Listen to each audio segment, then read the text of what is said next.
Hello, welcome to another edition of the Sports Pro podcast. I am once again your host, Tom Bassam. This week I am joined in our absolutely roasting hot studio at Sports Pro HQ by Sports Pro reporter Josh Sim. Hello, Josh. Hi, Tom.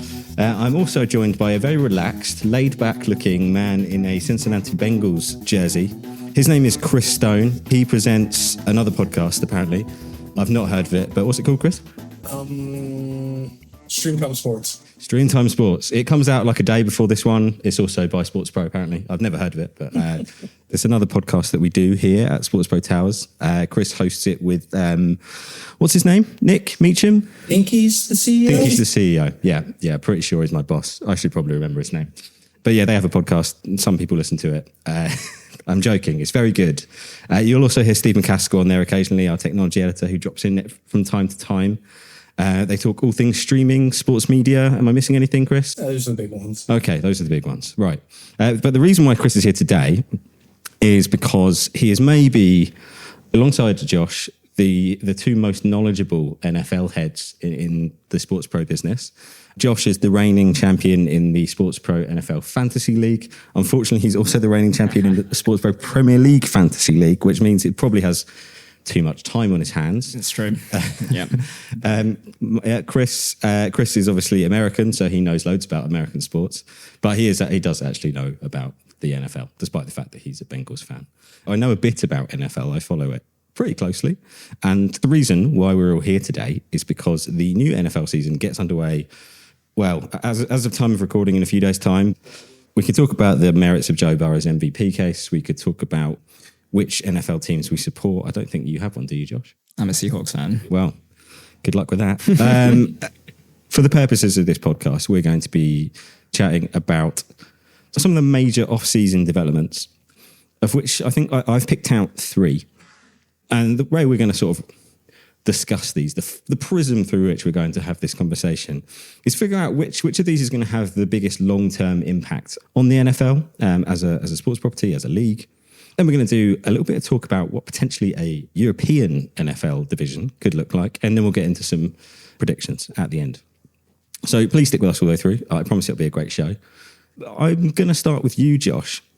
The biggest developments in the NFL offseason were the expansion of the international program, which we've had obviously a lot of games here in London in recent years, but that's recently been expanded to Germany, and this year we're going to see games in Brazil and Spain. We have, of course, had previous plans for games in Mexico too, some of which fell through.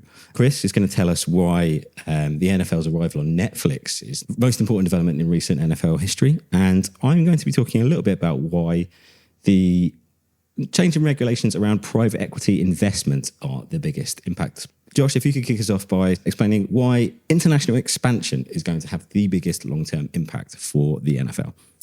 Well, we all know that the NFL are never satisfied with the amount of audience they can get for their game. Just when you thought last year they hit the ceiling, you then welcomed in the entire Taylor Swift fandom, and suddenly you hit new heights in the US and around the world. Is new heights a pun? Oh, yeah. No, well, accidental at least. Every time I think the NFL have hit their peak audience in the US, it seems to find another way to grow. But obviously, another way to sort of grow your audience without sort of relying on the US is abroad. And the NFL have obviously held games in the UK for a bit. They've held games in Mexico and Germany as of recently. But they're expanding that. And in fact, from not this season, but the next season, they've increased the number of games from 4 to up to 8, which will include Spain. So Spain is not this year, it is next year in Madrid. The NFL are going to host a game at the Bernabeu. They, in their press release, said they had about more than 13 million fans in Spain. So obviously that's a sizable number of people you can welcome in to the sport. As well, there are 2 teams that have home marketing rights in Spain, in the Bears and the Dolphins. What are home marketing rights, just to give us all a little reminder? Right, so home marketing rights, NFL clubs, this is a program the NFL have been running for a few years now. I think there's 25 teams involved in the program out of 32. They apply for an international market to sort of activate in, whether it be sponsorships, marketing activations.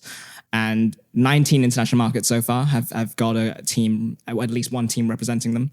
It sort of gives that team sort of home advantage, I guess, or home sort of being able to sort of either foster relationships with companies based over there, sponsorships, host watch parties. We've seen with the NFL draft, they sometimes switch over to someone in Germany or switch over to someone in Australia to announce that pick. So it's the program that the NFL run, but obviously, they allow clubs to do as they please in said markets. They're just sort of the ones who sort of hand out the markets or approve which markets get picked.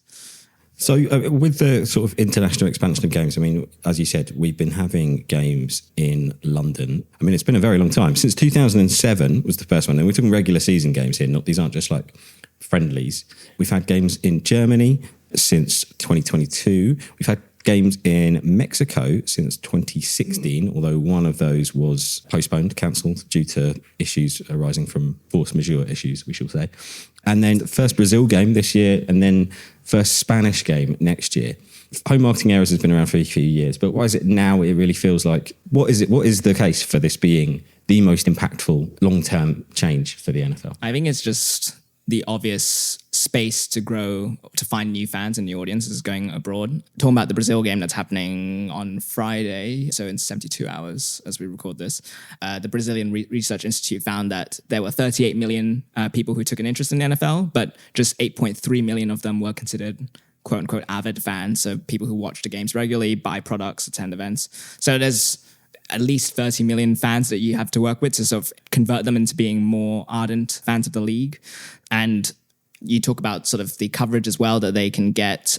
I was reading that in 2022, because the Super Bowl was shown on free-to-air TV, you had movie cinemas showing the game to fans because there was a strong popularity for the sport. And it's funny, for this NFL Brazil game, they're going to show it on free-to-air TV, on Cazé TV, the YouTube channel, which has about 30 million plus followers across its platforms, and ESPN Brazil, its longtime partner. So you already have 30 million fans who are interested in the sport, but then you also are able to market it to a whole other sort of part of the population who maybe aren't aware of the sport or have less of an inkling about it than the fans. So I think it's hugely important because we're talking about teams obviously want to increase their fandom. They want to drive revenue, be it sponsorships, merchandise. There's obviously a huge untapped market in South America. So much so that I think the Miami Dolphins, who are not playing in Brazil, they have been awarded Argentina and Colombian home marketing rights as well. So I think it's a big deal in terms of them going abroad. And obviously, I know Chris is going to talk about the Netflix deal later on, but if the NFL do eventually go down that path of wanting to do a global streaming rights deal or something like that, then again, it gives them sort of a marker to sort of say, hey, we know we have X amount of fans in this country. So I think it's a big deal in terms of how it's going to grow the league even further. And obviously, like we said, the US obviously feels like a very, there seems to be a ceiling, but then it seems to pass it. But at least abroad, there's a very low bar to sort of at the moment compared to what it could be. So yeah, I think that's why it's going to be a big development going forward. So Chris, the NFL, now I'm looking at our NFL commercial guide, which you can find on sportspromedia.com. If you are a Sports Pro Plus member, you'll be able to access that. If not, at some point during this episode, I will provide you with some details to get 10% off on that subscription. But if you go onto that, the global value of their TV rights, this figure I think could probably go a little bit either way, but Ampere Analysis, who are a partner for this, they have it at 12.59 billion annually for the global value of the NFL's media rights, of which 248 million is non-USA. With that in mind, how much of what Josh was saying there do you agree with? I agree with it from a fandom perspective. I'm not sure what it means from a media perspective. I'm glad you actually mentioned Ampere, because I wanted to reference some data that they had used myself and Nick did a presentation on in the US, which is basically breaking down fandom. And one of the things that's really unique about the US is they actually have a high affinity as sports fans, where above 30%, they're above 30% in terms of call themselves a fans in multiple sports. So the NFL, the NBA, Major League Baseball, so on and so on. Whereas when you look at European markets, it's pretty much whatever their domestic sports league is, and then maybe a second English football. I don't mean English football as in the Premier League. I mean English football as in soccer. But almost none of the European markets actually have an affinity for other sports beyond there. So I think they can grow fandom, but I don't know how quickly that is going to necessarily impact their international rights deals. And you mentioned an international deal. They do have that with DAZN and NFL Game Pass, which is, across multiple markets internationally. So I think it's a way to grow fandom. I just think it might be a while before we see that fandom directly change that ratio that you just mentioned in terms of how small a fraction of their broadcast money comes from international broadcasters. You don't think that taking games to additional overseas markets is the biggest long-term impact that's been made in the NFL during this offseason? I'll give a political answer, which is how do you define success? If it's growing fandom, probably. If it's about we're a private entity that wants to grow financially, then no, I don't think it's necessarily the biggest move. Now, you could say, chicken and egg, which one comes first, but I don't think necessarily playing games in Brazil and Spain are going to impact the bottom line of the league as much as perhaps the other two will. That's actually an interesting way of putting it, right? Is splitting it. I think that's maybe correct. Like long term, there are cases, I think, for the two positions we're going to come on to, but in terms of like the length of time that's going to take to pay off for the bottom line and the growth in revenue, which is really how the NFL likes to measure itself, it will be a longer term thing. The Spain edition as well, I think, is worth considering here. Spain previously had an NFL Europa team back in the 90s. It hosts a current team in the European League of Football. It is a growing market for this, but as ever, like referring back to our wonderful NFL commercial guide, there's a rank of interest table where it talks about the sort of willingness to pay for NFL content, of which Spain ranks behind some interesting places. Anyone hazard a guess at some of the non-US countries where Spain is ranked behind in terms of NFL interest? Can we say any of the Scandinavian region? It's actually in front of the Scandinavian region. Apart from the UK, there is only one other country in Europe. It's Germany. So yeah, Spain is behind Germany, behind Brazil, behind Australia, behind the UK, and behind Indonesia, interestingly, in terms of willingness to pay for NFL content, which I would find slightly surprising. I'm definitely not surprised it's behind Germany. For a very sort of immature pay TV market, Germany has a lot of interest in the NFL and a long history with American football generally. I feel like we've probably covered the sort of international market. Now, Chris, I'm really hoping you've come armed with some stream time knowledge and can hit us with some facts as to why the NFL's arrival on Netflix is the biggest change in the NFL this offseason. You'll definitely get some stream time themes in this answer. But for me, one of the things I think about when I look at this Netflix deal isn't necessarily isolated within Netflix itself. When we look across Europe, every single European football league, including the Premier League domestically, is struggling to raise the revenue of their media rights. And this is largely due in part because they have an inability to create competition amongst people to bid and drive up these rights. What I think is really interesting about Netflix, and you think about the NFL, they've already got multiple free-to-air broadcasters going in for rights. You've got the Disney family through ESPN with Monday Night Football. Amazon now has Thursday Night Football, also has the Black Friday package. To Josh's point, you always think they're going to hit a critical mass. But what Netflix represents to me, and what is most important, is that the NFL, unlike any other sports league in the world, continues to be able to create packages that people are willing to bid for.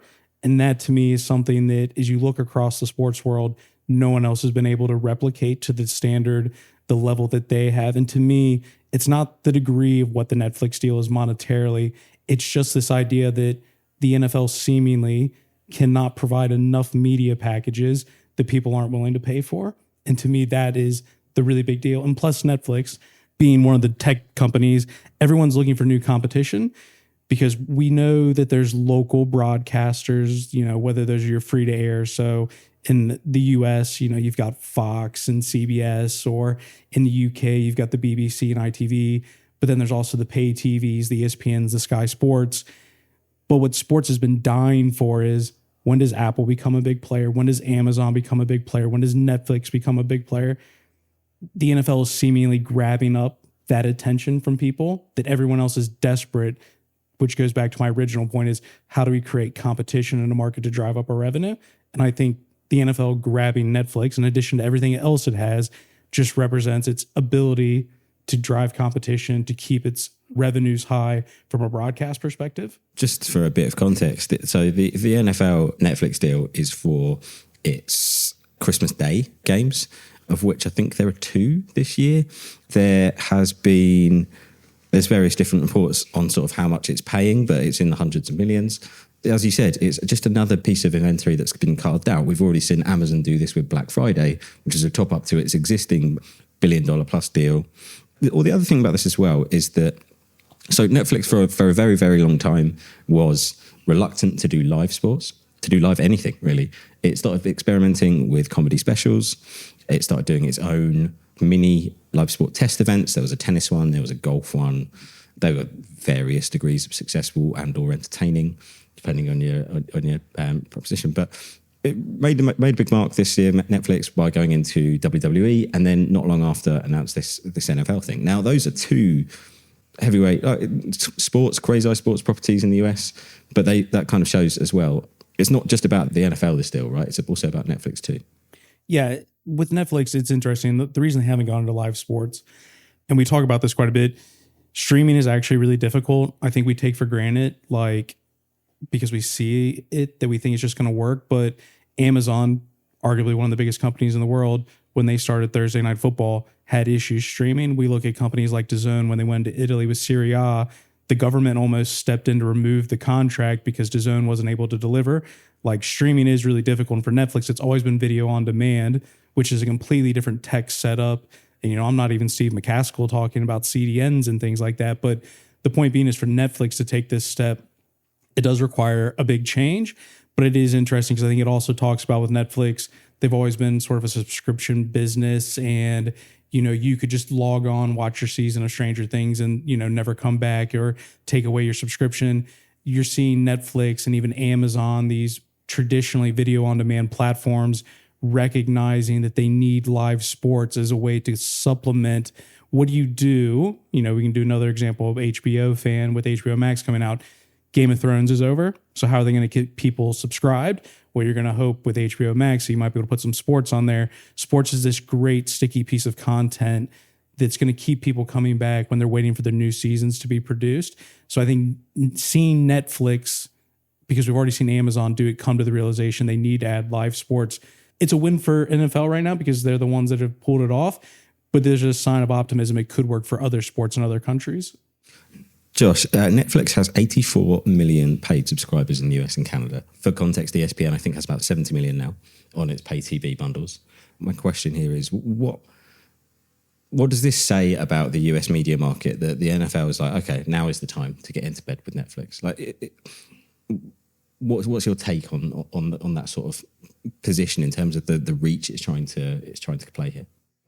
Well, I think if you look at like the roster of broadcast partners the NFL has, it's predominantly, and I know Amazon Prime have moved into Thursday Night Football, and I know YouTube TV has Sunday Ticket, but you look at Fox, NBC, ESPN, CBS, all your traditional cable broadcasters, right? All the ones that, your family, your grandparents probably have on the TV. But, as you guys, as Stream Times talked about a lot, cord cutting is obviously becoming more and more of an issue for these broadcasters and for sports properties as well, trying to sort of keep eyeballs, I guess, while, cable subscribers look elsewhere, particularly to streaming. So I think the idea of the NFL going to Netflix and looking at particularly, you mentioned the subscriber base, particularly how much younger the demographic is in terms of subscriber base. It just shows that they recognize that they need to sort of tap into this streaming segment of people who are not used to or don't tend to go into cable TV. And for them, I guess, driving young audiences and keeping and being able to be on a platform like Netflix just shows that they are thinking about sort of not just how many people they're targeting, but in terms of who they're sort of targeting and what the identity of those people are. And I guess where they're going to be in the future, right? Yeah, for sure. Well, I think the other thing to think about this isn't an isolated move. Like, we're talking about the live streaming deal of the Christmas games, but it's also worth remembering 2 years ago, they came out with the quarterback series. This year, they've come out with the receiver series. They've also got the partnership with Skydance. Those that don't know Skydance, they're the studio that does all the Tom Cruise movies. And they're about to buy Paramount too. And they're about to buy Paramount too. So I think the thing to think about, the NFL, they truly, like, I know they're a sports league, but they think of themselves as an entertainment business. And quarterback and receiver, just the start. I see Netflix as just a way Not that they need it the way Formula One needed it with Drive to Survive, but anecdotally, my wife, I was watching Quarterback 2 summers ago. My wife was like, is this a football dad show? Because on that show at the time, all those guys were having kids. But now all of a sudden, my wife has now watched all those episodes with me because it now tells the NFL from a different angle. It's a little bit what Josh alluded to with the Swifties coming in. I would just say with the Netflix side of things, it's not as simple as just here's the live sports. They're looking to be a part of Netflix's content year round with all different kinds of content. Yeah, it's a really strong point. And when we come back to ranking which of these is the most impactful, that will certainly be in consideration. Look, my big off-season development for the NFL, and I actually do think this is quite important for a number of reasons, is the decision of the owners to permit or to change the regulations around minority ownership in the NFL. Now, this was announced literally just weeks or so ago, and it now means that institutional investors, so that's private equity firms, other sort of major private funding, essentially, is able to buy into the NFL in minority stakes. In and of itself, being a minority shareholder in a sports franchise is not the most impactful thing, but the other side of this same coin really is that NFL team valuations continue to soar, and that actually puts owning an NFL team out of the reach of your regular billionaire. Let's take a regular billionaire like Jay-Z, for example. Jay-Z is not able to buy a NFL franchise on his own. Even with the private equity investors, he'd probably still be able to buy a NFL team on his own. If his representatives disagree with me, they can come at me. My email address is easily found via thesportsmanmedia.com. Essentially what it means is that whilst we're seeing team valuations soar, and the latest Forbes rankings put the Dallas Cowboys at more than $10 billion, which for a single sports franchise is absolutely staggering. It means that there will still be someone able to buy up an NFL team. And that's important in that ownerships need to change. Even in the last 10 years, we've seen the Broncos sold, the Washington Commanders have changed hands, the Carolina Panthers, for various reasons at different times as well. NFL teams need to change hands.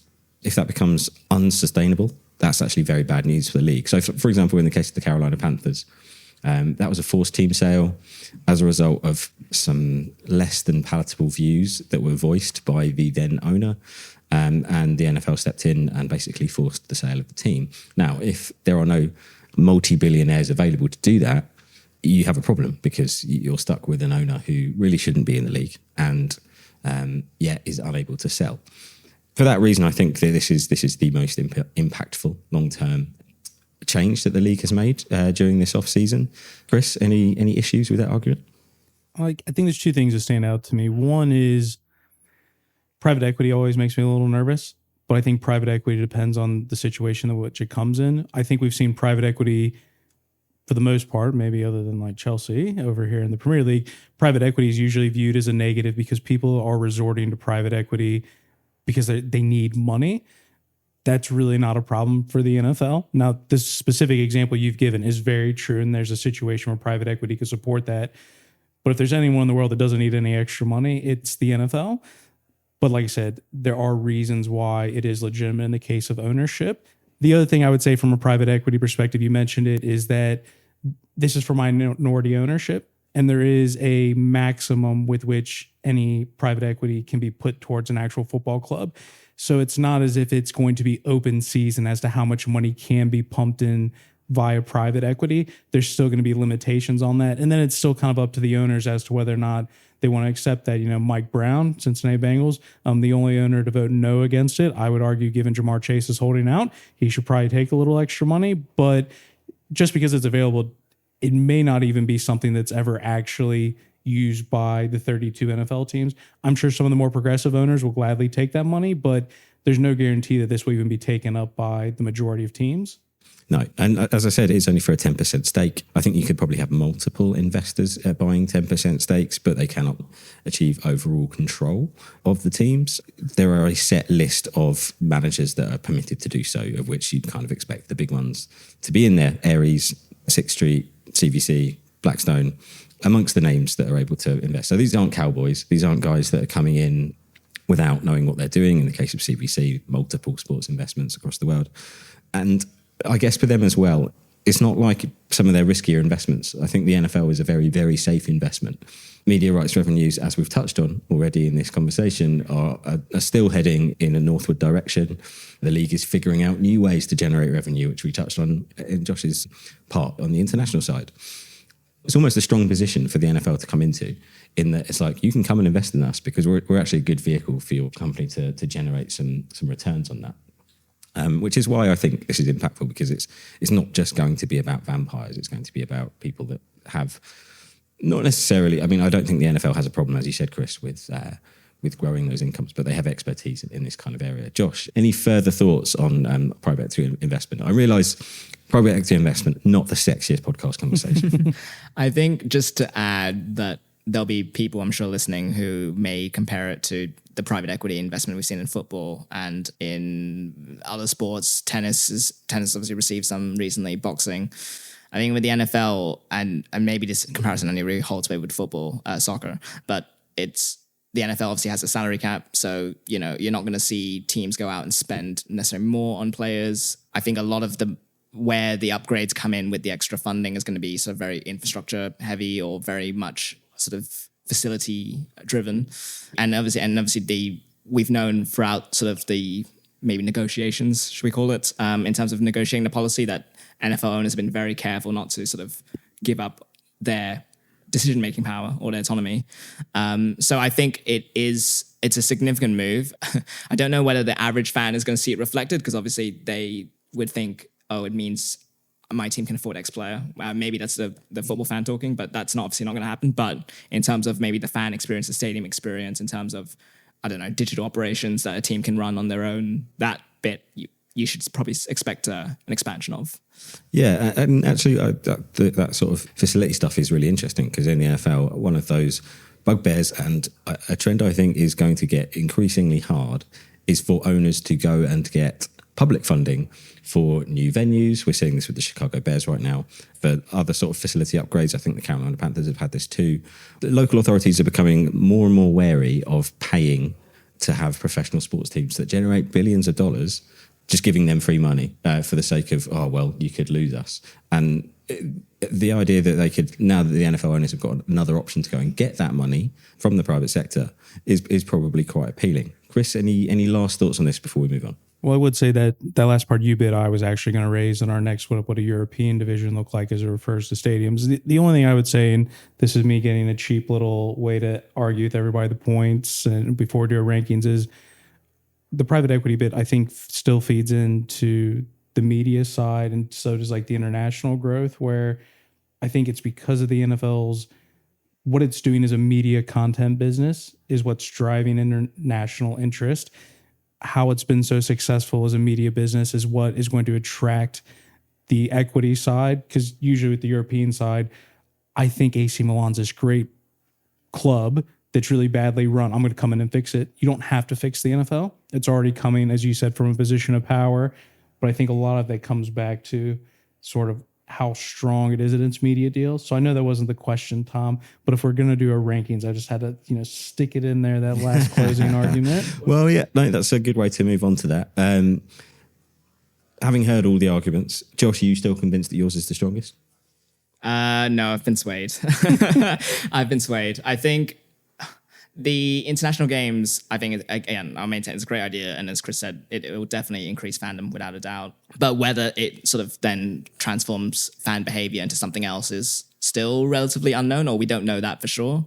Whereas, and he has swayed me with the Netflix point, media interest in the NFL has been there. It's not going to go away anytime soon. And I think that will lead to something going forward, whether it's like an expanded partnership or whether the NFL tries to do something else in terms of streaming. I think that's probably more seismic. And obviously, there'll be other sports eagerly sort of looking at what the NFL do with Netflix and trying to see if they can follow in similar steps.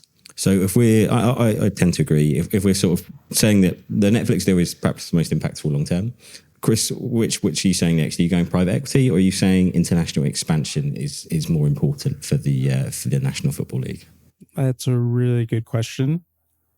I'm going to ultimately lean the private equity side, just because I still think there's going to be more immediate returns.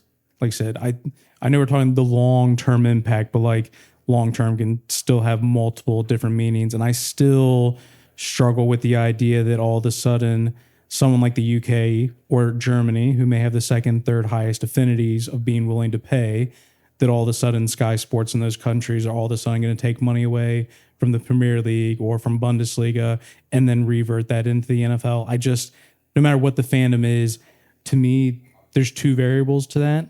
It means that, because we talk about this all the time, media rights are a pie. There's only so many ways you can slice it. And for the NFL to gain in those markets, I have to believe that somehow the Premier League is going to demand less within the UK, or the Bundesliga is going to demand less in Germany. And I just can't see that two-way trade happening, regardless of what fandom might grow to be. I buy that. So we're going to collectively settle and say the biggest off-season developments for the NFL were the Netflix deal, the approval of private equity coming into the NFL, and third and finally, international expansion with games in Brazil and Spain to come. Perfect. All right, that leaves us with a little time for a short commercial break, and then we'll be back with part two. This is just a little nudge to talk about one of my favourite Sports Pro Plus features, and that is The Wire. Now, the Sports Pro Plus Wire is a fantastic tool for anyone wanting to keep up with all of the latest news in the sports industry. It's updated every single day by the hour and is a super feed of all of the news from across the industry, not just what we cover here on Sports Pro. You can access the Sports Pro Plus Wire as part of a Sports Pro Plus membership, and lucky you, podcast listeners right now can get 10% off a annual subscription using code podcast10 at checkout. That is code podcast10. That's for annual subscriptions only. Terms and conditions apply.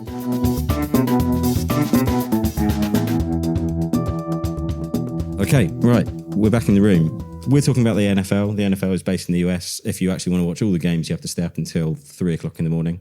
One of the long talked about points, and I think this has happened really since the NFL first started playing games in London, was the idea of a London expansion team. I think that this is less likely, having seen the NFL expand its European operation and playing games in different countries. But what I think this has opened up is potentially idea for something completely different and a lot more expansive, and that is the launch of a European division. Divisions, generally 4 teams. This would be pretty disruptive to the NFL's structure. But there is a really interesting Medium article which I discovered, which breaks down exactly how this would work. It involves basically the European division essentially being its own conference outside of the NFC and the AFC. And the 4 European teams, so we're going to say 4, would go on tour essentially for the first part of the season and then host teams on a sort of rolling basis and play each other.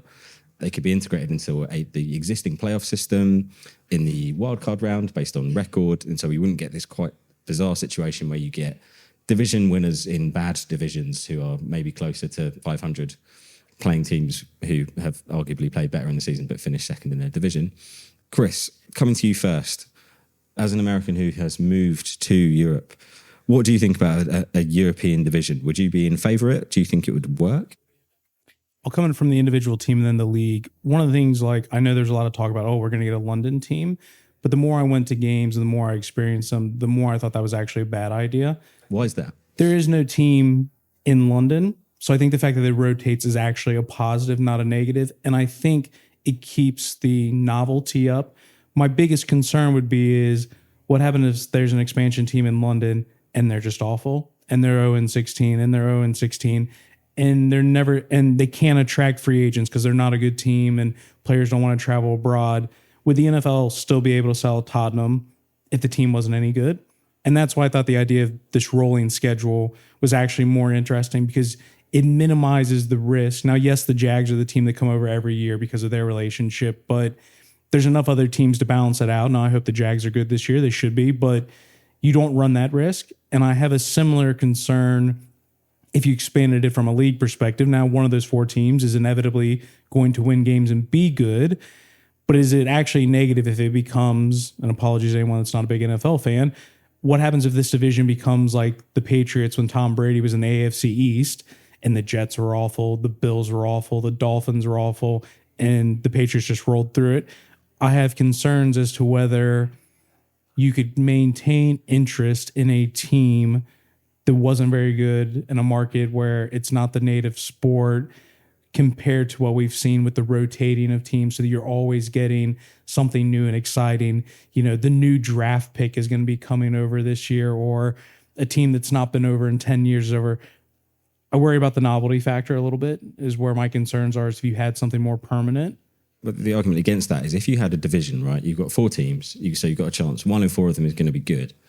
And it's not just, I think, the exact location. So like, and we could, let's role play that in a minute, but like whatever they are, you're going to have, still going to have fans from outside of those countries, but in Europe, based in Europe, come and watch those teams. You're going to probably even have other people from inside those individual countries coming to watch those teams and adopting them as their teams. If you had 4 teams, you're distributing that risk. There's going to be competition within those 4 teams. And I think that if you're going to make up a schedule, most of the schedule would be made up by local games in order to keep it kind of competitive. I think that's why, for me, the European division works way better than an individual franchise. Josh, what are your thoughts on that? I think, to your point, I think a division probably would work a lot better than a franchise, because, as you say, like it's not like you're bending over backwards for one team. There are 4 teams that are trying to compete with each other, that you're sort of having to, that it's easier to allow for that, I guess, than just one team. I guess my concern of this would be, I'm not trying to compare how different fandoms work in different parts of the world, but, you know, since being in Europe, obviously once people have a football team, for instance, like that's their team they stick by. And when I was lucky enough to see the NFL game in Germany and see sort of all the different jerseys that everyone was having, and their individual stories can be traced back to when they first saw that team on TV or whatever. I would find it hard to sort of see how the NFL could convert them from turning their back on said team to support said European team. I mean, I'm sure there will be people who would go just because, oh, now the NFL's in my backyard, I can go see it more often. But am I then actively rooting for that team, or am I just going to see them because the away team happens to be the team I actually support? I'm interested in how, I don't know necessarily and I'm only talking about from a fan behavior perspective, whether it would work in terms of converting. I feel like you'd have to posture to a new audience more so than winning over your existing fans, because I find it unlikely. And again, it's just my observation of being in Europe, but the way fan behavior works, like I find it very hard to see how people would turn their back to support a team that's been created for them, I guess, is what they would have been told. I mean, I could take a stab at Steve McCaskill and say I see Man U fans switch to different teams all the time. So right, okay. So let's propose, we've ridden roughshod over some of those doubts. We've launched a European division. I'm going to say that we can't do this without a London team. We could have a German team. Now, I'm going to say probably Munich. Any issues with Munich? I think, and this is maybe exposing my geography knowledge, I feel like Frankfurt being more central to how like the country, Munich's quite south. I feel like Frankfurt's a lot easier, and obviously, you know, it's quite easy when I again, not mean to flex, but I was there. The airport to the ground is geography is important. The airport to the ground is pretty easy to get to and for, and I feel like it would be easier for visiting teams. So that's probably why I'd advocate for Frankfurt. Any further thoughts on that, Chris, or are we happy to go with Frankfurt? Well, I'm going to throw it, but it's not just, it's all the things. And I talked about the stadium perspective. It's easy to host one game, host 2 games, but now all of a sudden you're going to be looking at hosting 8 or 9 games because it's a 17-game schedule. And now the stadium does become a part of it. At the end of the day, the NFL is not going to move somewhere they can't host at least 60,000 people. It's not worth their time unless they have a big stadium, something like that to go support. So you're going to need someone. Are they going to build new stadiums like we talked about? Like, are they going to build these from scratch? Are they going to have deals like they did with Tottenham, which works for them because the Tottenham stadium was quite literally designed and built to support this? Will the other stadiums that exist in Europe be able to maintain hosting 8 to 9 games a year?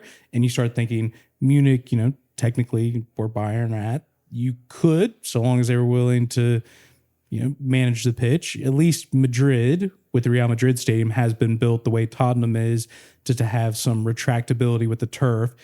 So I do think you have to take that into consideration. But Germany, absolutely. I think Munich is probably best to support it. But like those are the things as we start looking at these other cities or these other countries, do they have the facilities to actually host what the NFL would have up to their standard? I think you've answered part of that question there in that. So London, definitely. I mean, we've seen in Germany, yes, all right, it was only for a limited game schedule, but they've been able to do it. But either Frankfurt or Munich, you could maybe even call them the Germans. I don't know, whatever you want to go with. But Madrid is, I think, probably your next best option, right? Because of that upgraded pitch at the Bernabeu, where they've got the same technology that they have at Tottenham, where they're able to wheel in and out a turf pitch for a grass field. That, I think, makes that a very strong option. Also, geographically, I mean, Madrid is Madrid. It's slap bang in the middle of Spain. Everyone can reach it. So, okay, so we've got Germany, we've got London, we've got Madrid. Anyone got any further suggestions on the next team for the European NFL division? You jumped first because we've seen that. I think is it Notre Dame that play every year in Ireland. There's a college football game that's played every year. It may be Notre Dame, maybe not Notre Dame. Apologies to college this football year fans. Florida State versus Georgia Tech, thrilling football game. Okay, I stand corrected. But they have experience of hosting these sort of big game. Oh well, I say big games, but they are sort of start of the season. A lot of fans travel abroad. You had like obviously the Irish American connection. There's a lot of Americans who have either some sort of Irish blood or Irish family in their extended family. So I think Dublin makes the most sense in that. And also I like, not to say that Gaelic football and American football are the same, but obviously there's a lot more similarities between those two sports that you could then, do some sort of cross marketing, or it would be a lot easier to do than another city maybe. The other thing that I think Dublin makes sense, and it goes back to my comment before, where they do play, that's the national stadium. It's akin to Wembley in the sense of it's not being used week in and week out. So in terms of, I know those facilities don't have the retractable pitches that Tottenham and Real Madrid do, but it should not be used week in and week out the way other football stadiums would be. So I think there is that other benefit of the fact of, from a facilities perspective, the NFL knows the football can be hosted there. The pitch also shouldn't be overused. I'm like, I didn't think this was going to be a podcast about lawns and landscaping, but like if you're going to host an NFL, team, like I don't think we can underestimate the importance of that. Yeah, and I mean, I don't know whether or not they do it at Croke Park or whether they do it at the Aviva Stadium. They could probably do either.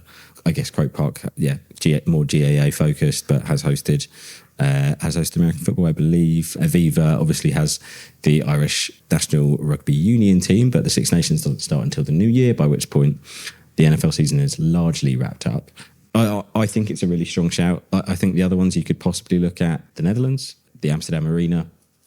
Again, fantastic stadium, national stadium, although it has the issue of being used by Ajax.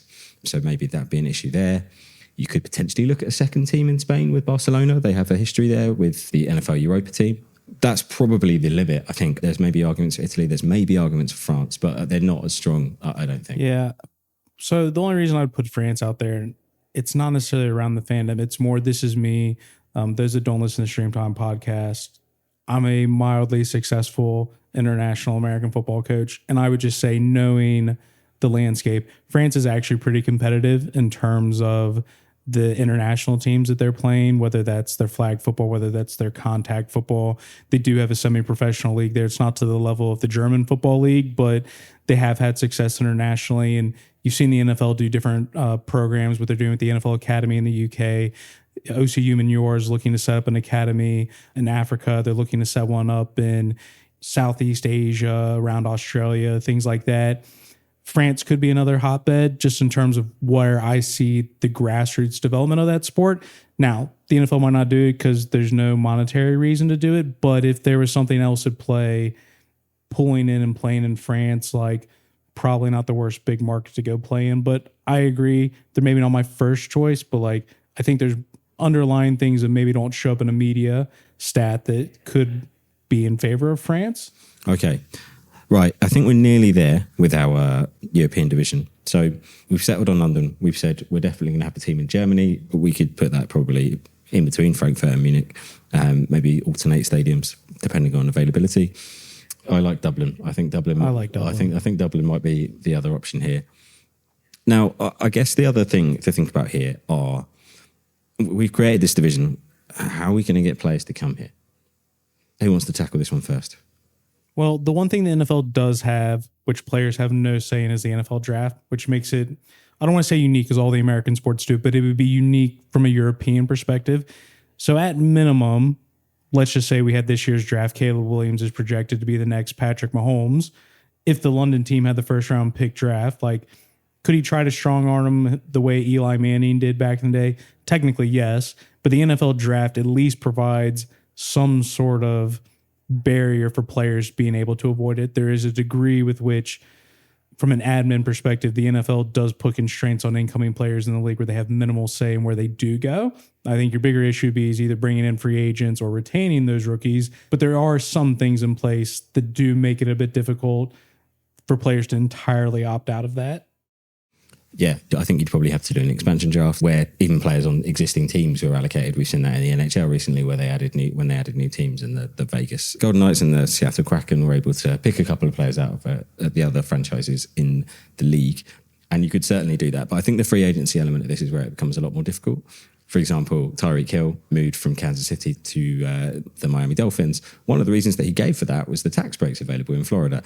And you're not going to get that in any European state. There is much higher tax burden here. It's probably not comparable to any part of the US, I don't think. Maybe California, but yeah, still not even close. Immediately, you're going to have to figure out ways of either paying them more or making that an attractive thing for players to do. Josh, I thought It's also just tricky because, like, you think what MLS did with David Beckham, right? They could offer him an equity stake. Whereas, you know, we've seen, for those included in the NFL, like Tom Brady is trying to buy a minority stake in the Raiders, but that process is still going because they're still trying to work out what is he able to do, what is he not able to do. And now that he's become a broadcaster at Fox, he's now barred from access for certain bits because of his Raiders allegiances. So that was the first thing I thought of, like offering a quote unquote star player some sort of equity in said franchise. But given how strict they are, I guess, the NFL in terms of allowing sort of current players to do that, or maybe, I mean, Chris might prove me wrong, but that feels like an obstacle they would have to sort of overcome to do that. Something I think that they could do. Now, the difficulty is it requires them to do something that they don't currently do. Is you could look to the NBA, where the NBA does have structures in place for you to be able to keep your homegrown players, where you can offer them a super max extension and things like that other teams can't. And the NBA put that policy in place to try to protect their small market teams, to say, Giannis, you're too big to be in a small city like Milwaukee, but we will allow Milwaukee the opportunity to offer you more money than another team could offer you. There could be something where you look at it from a European perspective, taking into account the increased tax rates or the unattractiveness for someone to say, I've got a house and kids and a wife and 3 kids and all those different things. We can offer you more money. Now, some people might say it's a bit foul. Like, why do they get that advantage? But they're obviously the disadvantage from a distance perspective. So that would be difficult because it doesn't already exist in the bylaws. But I think you could do something where the NBA allows different teams to offer different contracts depending on whether they're already on your roster.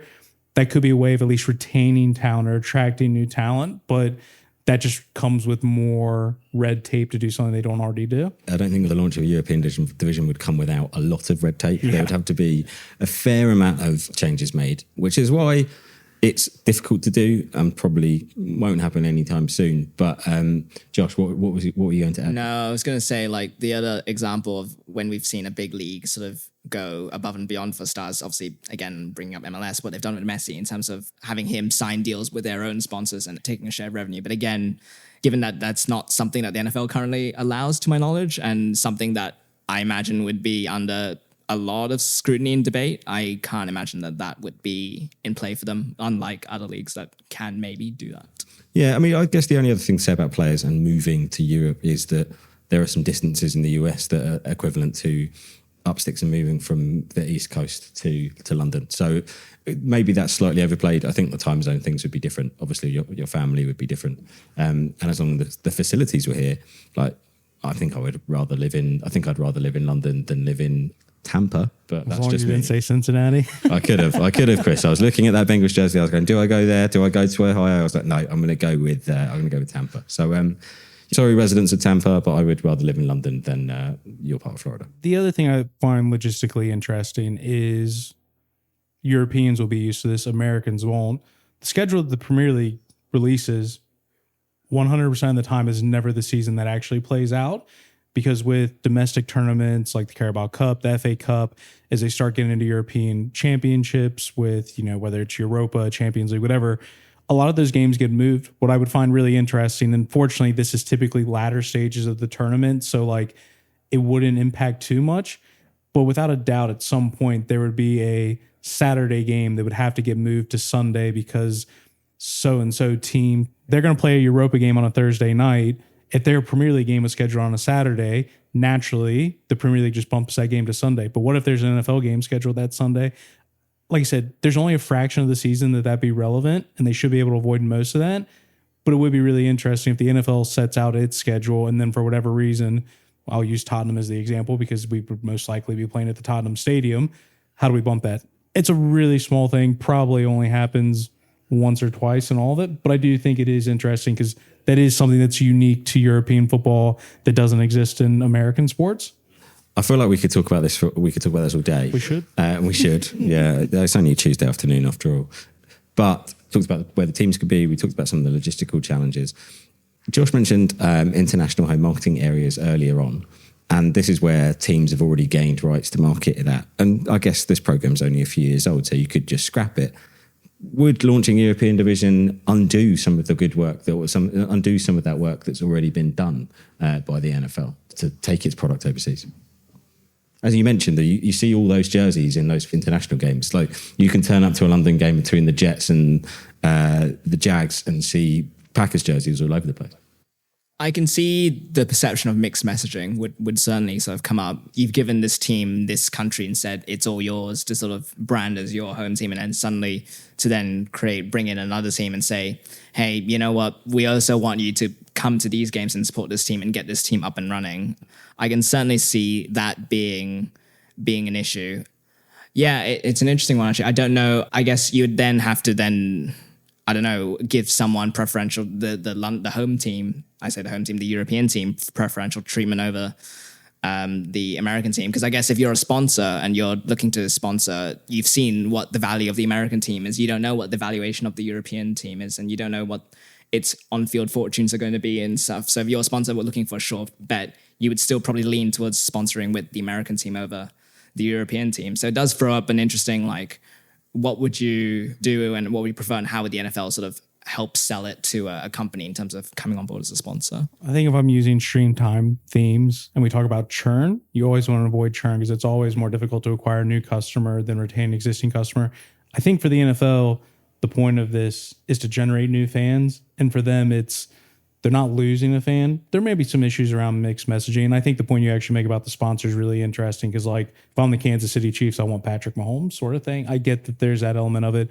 I think from a fandom perspective, the NFL just sees it as an exchange as opposed to they're not losing a fan.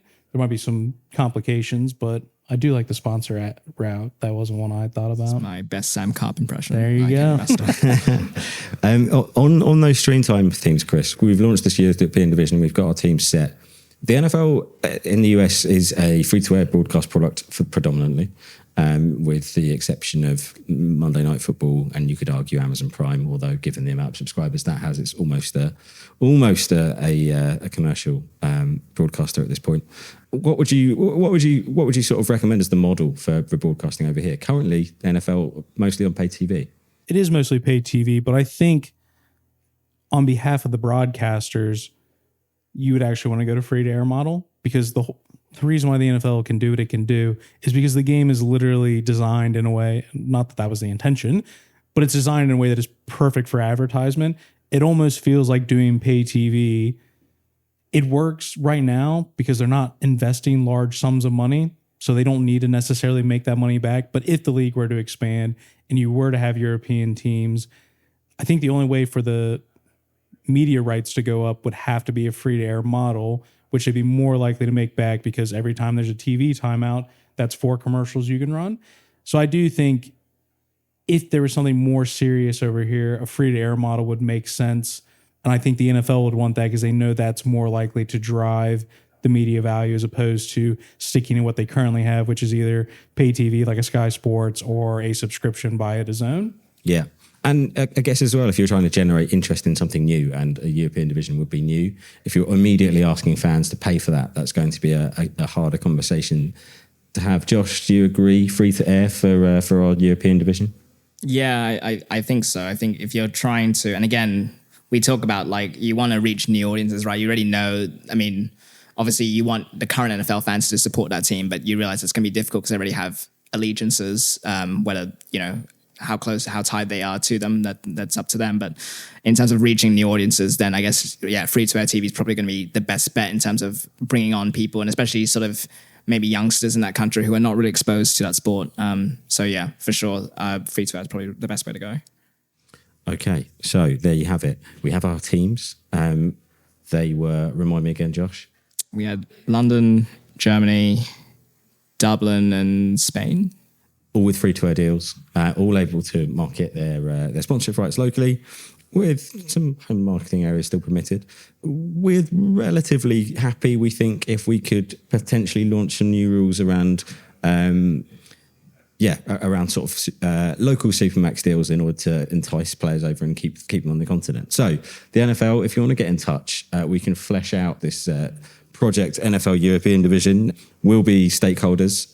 And early stage investors, minimal early stage investors, very minority early stage investors, but we're here for it. So just give us a call. Gents, thank you very much for that. Lastly, I'd wanted to quickly get your predictions for this NFL season. I realise we're sort of running out of time a little bit. We'll go around a rapid fire motion. I want your Super Bowl winner. I want your highest ranked NFL player in our upcoming 50mm rankings. I want to know whether or not you think a franchise will be sold this year, and if so, which one?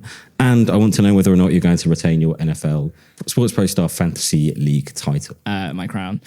On Super Bowl winners, it's hard to look past the Chiefs. I know there's been changes in terms of the receiver lineup that Mahomes is going to work with, but I don't know. That continuity just appeals to me compared to sort of the off-season movements various teams have sort of made. What were the other most marketable? I think he was the highest NFL player in our chart. It will be Travis Kelce, I think, given that his podcast, I think, is just sold for $100 million to Odyssey. There's only one Taylor Swift as well, so no one else can play that card anymore. Yeah, so as long as that relationship stays the course, and as long as he and his brother keep sort of putting out podcasts, and his brother's obviously going to see more presence as well. With I think he's joined ESPN as a pundit. So yeah, I think Travis Kelce will probably be the most marketable of the NFL athletes. And then will the team be sold this year? I don't know if a majority stake will be sold, but I think there'll be a lot of minority stakes being sold. We know before even the private equity thing that I think Jeff Lurie of the Eagles was sort of exploring whether he could sell something. Stephen Ross of the Dolphins has been sort of rumored to be exploring things. So I think there'll be a few investment stakes. I don't know if a kind of team in its entirety will be sold though. Okay, Chris. Super Bowl winner, didn't wear the jersey for nothing. If Joe Burrow is healthy, it is proven that he's Patrick Mahomes' kryptonite. This is the year. In terms of 50mm, Josh took the easy one. You can't underrate the Swifties. So, yeah, Travis Kelce, easy one. Will the franchise be sold? No, but if we're going to be fun, I'm going to say Dave Tepper, because if anyone is going to sell, it's going to be for legal reasons. And anyone that hasn't seen, there's some hilarious videos of David Tepper going to local restaurants in Charlotte and yelling at store owners because they've put signs outside saying, please stop drafting NFL players. So he might just get in trouble. There's also videos of him throwing drinks out of his owner's box at fans. So I don't think anyone's going to sell, but it'd just be funny to see if David Tepper's temper got him in trouble. You've got to feel sorry for the Panthers fans at this point. They've not been blessed in the ownership stakes. Your last one, is Josh going to retain his NFL Fantasy League title? No. Okay. Yeah, I mean, we both have a say in that. I also disagree. There's no way that a man can hold two staff titles at the same time for 2 years. It's not happening. I actually do think a franchise to be sold this year. And I think it's going to be the Seattle Seahawks. They have been not on the market, but on the market for a little while. It's currently held in a family trust. Those things are always complicated, as we found out with the Broncos. But it's now going to be easier for someone to buy a NFL franchise because of these new private equity rules. So I love that. I love making this prediction. I like a team sale. It's always good. It gets the people fired up. It gets the people going. So yeah, I think the Seahawks could potentially be one to move this year. My prediction for highest ranked 50mm NFL player, I think it's very hard to look past Travis Kelce. He's probably put himself in the god tier with the Taylor move. But I think that we are going to see maybe a breakout from the new Bears QB, Caleb Williams. He's a fascinating individual. He is extremely Gen Z. He paints his nails, which I think is marketable. Immediately, you've got partnerships all over that. He's come out of the sort of the end of the NIL era, the start of the NIL era in college football. So he's got a bit of experience with this already. He knows what he's doing in that regard, and also he's got people working on him that know what he's doing in that regard. He may not even feature in this year's 50mm, but I do think in the future we're going to be talking a little bit about Caleb Williams as a marketable NFL star. Josh, I will say, if the Seahawks go on sale, you can imagine that there'll be a tech billionaire from a Seattle-based tech company that will be no doubt the first name linked. He's linked acquiring. He's almost like become. He's become sort of like the answer to everyone's question over who's going to buy your sports franchise. I think he was linked most recently with the Boston Celtics. But yes, it's there is very much a Bezos-shaped hole in the NFL ownership group, which he could well fulfill by buying that team. And when it comes to Super Bowl winners, I am going to go with someone slightly surprising. I think the Rams are going to be a force again this year. I always believe in their coach. I love Matt Stafford, not just because he's a little bit of a facsimile for Chris Stone, but also I think he's a gamer. Cooper Kupp is going to be healthy this year. They have Puka Nacua, who is injured, but they also have an excellent running back. I guess the big question mark is whether or not they can do anything to fill in for the loss of Aaron Donald. But let's go Rams. Yeah, if it's not the Bengals, the team I would pull for, the Detroit Lions. Ooh, okay. Yeah. Big Dan Campbell fan over here. Right, we can sit around giving out names of sportsmen for another hour. It's something we specialise in here in the podcasting industry. But we won't. We're going to wrap it up there. I believe we're actually going to hear from our colleague Steve McCaskill, who's going to be telling us of something a little bit different that's been happening on across the Sportsbet channels this week. But Chris, Josh, thank you very much for your time. Thanks, Tom. Thank you. Steve McCaskill, thank you for joining us at the end of our NFL preview pod. You're here to talk about something completely different. It has less characters than the NFL, but maybe more global impact, and that is AI. What are we talking about here? Do you want me to explain the concept of AI, or what we're planning for AI? Because I'm sure you could explain me the concept of AI, but perhaps tell us about what we're specifically doing with Sports Pro Media this week. So we are holding our first ever AI week, which is a series of exclusive content focusing on the subject of AI and how it's going to influence the world of sport. It's by far and away the biggest technology trend around the moment, rightly or wrongly. There's a lot of hype, perhaps perpetuated by those with a vested interest in it, or people keen to make their technology sound a bit sexier by saying it's got intelligence in it, which it makes it hard to distinguish between genuine innovation and stuff that's the same. So we just wanted to show a spotlight on the projects, the vendors, the properties that are helping drive this revolution within sport, because sport doesn't really exist in a vacuum. It's impacted by society and changes in what consumers are doing, and it's been a breakout subject. It's people are using AI on their smartphones. They're interested in using things like ChatGPT. So we just felt it was time to provide a snapshot of the state of AI within the industry. We've got features. We've got doing things like this on the podcast. We've got contributions from some of the vendors themselves. We like to consider ourselves to be at the center of this trend as well, and we want to help the industry learn more about it. For sure. As you said, we've got multiple things going out across multiple channels during Sports Pro AI Week. What would you pick out in particular as your favourite, as the technology editor, what would you pick out as your favourite pieces that readers can find? Well, I think it's all great. You have to say that, mate. But beyond what's all great, what's great? But if there's a couple I had to pick out, I don't think you'll mind me saying this, but friend of the show and Sports Pro's own Ed Dixon maybe isn't at the forefront of technological innovation. So he the man still uses an iPod, by the way. It's a very well kept iPod, I have to say, but it's true. I'm surprised he still hasn't got a Walkman.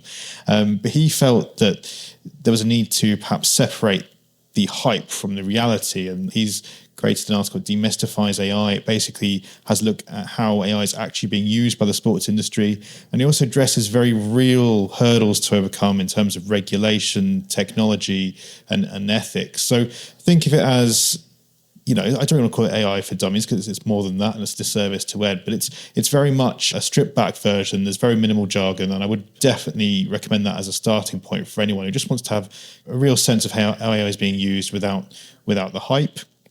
Josh Sim, who I look forward to hearing his takes on the NFL. He's done the piece on AI and broadcasting, and it's, the various ways it's impacting distribution, content capture, personalization, and to the point where you could pretty much cover a sporting event in pretty reasonable quality without any human intervention other than just sticking a camera on the side of a pitch. And that's quite an interesting thing, point that we've got to with the technology. Obviously, it's not quite as simple as that, and it's not going to be the same as a truly professional product, like the Premier League on Sky Sports, but it's still been pretty good, and it's going to open a lot of new creative opportunities and the ability for properties of all sizes to cover their events. Finally, this is a very, very indulgent pick, but I've been working on a piece on digital twins, they've been used at the recent Paris 2024 Olympic Games. They're being used at the Paralympics, and these are essentially data-driven AI virtual recreations of physical spaces. So digital twins have been widely used in industrial settings where all the machinery is pumping out data constantly. So they've got these pretty sophisticated models where they can simulate changes to production lines without wrecking the factory by making a change and missing out on millions of pounds or dollars. And this technology is finding its way into sport. It's being used in stadiums to manage any changes to the physical venue, traffic outside the venues, even things like bars and catering. And then some other things. It's also being used for digital fan engagement. It's also being used in, health and fitness. So creating a digital twin of athlete bodies to try and find out what's wrong or make changes that can improve their performance. So those are three. One of which is fairly indulgent, but I thought it was good to talk about digital twins. Interesting stuff. All right. Well, you'll also be able to find me and Steve at Sports Pro AI, which is our inaugural AI event taking place at the London Stadium. That's coming up later this month on the 23rd and 24th of September. Anyone that wants to attend that event and wants a little discount, we have a special AI Week promotion running. If you visit our dedicated site for the event, you'll be able to navigate your way through to the payment system there and use code AIWeek10 for 10% off on your pass. Steve, thank you very much for coming in and telling us all about Sports Pro AI Week. I'm sure we'll have you back on another podcast soon, maybe talking about AI, maybe not. But good to see you, mate. Yeah, and just before I go, I'd like to plug another thing. I wasn't asking, but go on. The new Ignition newsletter is coming out this week. It's an essential guide to sports technology, and it'll feature plenty of AI Week and some other bits as well. So don't forget to sign up. So shameless indulgence day, but thank you for having me, Tom. God, this is just becoming plug central, this podcast, but oh well. Listeners, thank you very much for tuning in. Thank you to Chris, thank you to Josh, thank you to Steve. We will be back next week with another edition of the Sports Web Podcast. Thank you very much for listening.